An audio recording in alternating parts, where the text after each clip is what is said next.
Madam Chairwoman, my esteemed colleagues, thank you very much for allowing me to speak with you today. As a representative for Louisiana's 3rd Congressional District, I'd like to thank you all for your continued focus on the health of our nation's waterways and for the thoughtful consideration you'll no doubt give to the issues before you today. I do not envy the decisions that you must make, but I'm here to present our plea and our case. Like many of my colleagues, I need to discuss the impact of the projects and issues that your committee has been discussing as you continue to work on this year's Water Resources Development Act, WRDA.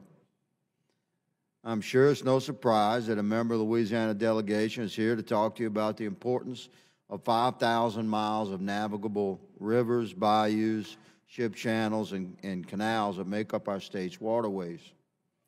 The importance of these waterways and management systems to Louisiana and the entire nation cannot be underestimated.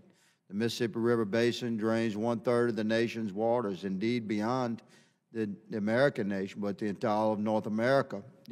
Canada's included. We drain 1/3 of the nation's waters. We receive 1/3 of the nation's sediment. And we don't get further south than South Louisiana, which is where I represent. So the management and maintenance of these waterways is incredibly important. Coastal Louisiana leads the nation in waterborne commerce. 60% of United States grain moves through our coastal ports. 21% of all commercial fisheries landings by weight from the lower 48 states come from our region.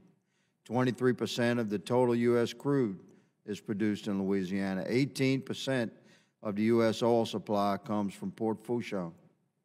20% of the nation's waterborne commerce travels through Louisiana waters. 5 million waterfowl depend upon Louisiana for habitat.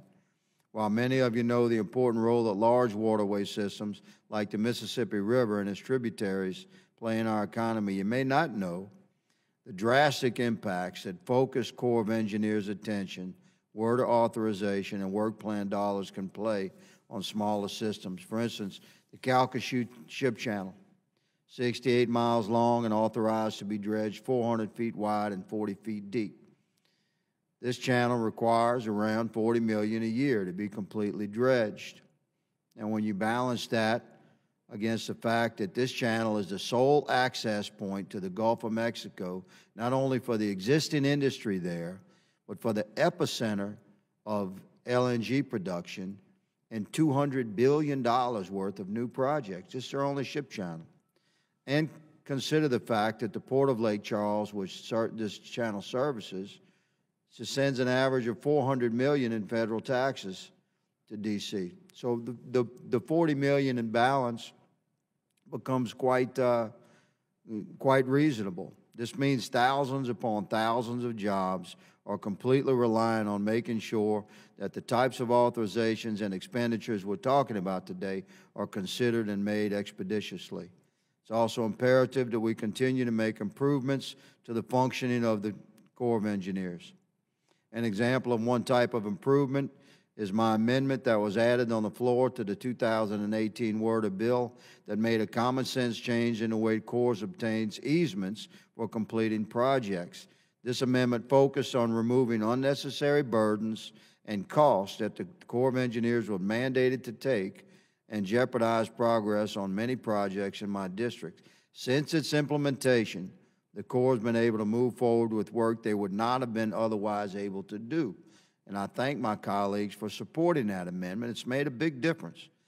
I very much appreciate my friend and colleague, Congressman Garrett Graves, for his leadership and assistance with getting that important amendment to the floor and added. Beyond the economic impacts of the work you're doing today, it's also important, I believe, to remember the health of these waterways as it's related to flood protection. 2 million people live in coastal Louisiana. As many of you know, we've experienced several devastating floods and hurricanes in recent years.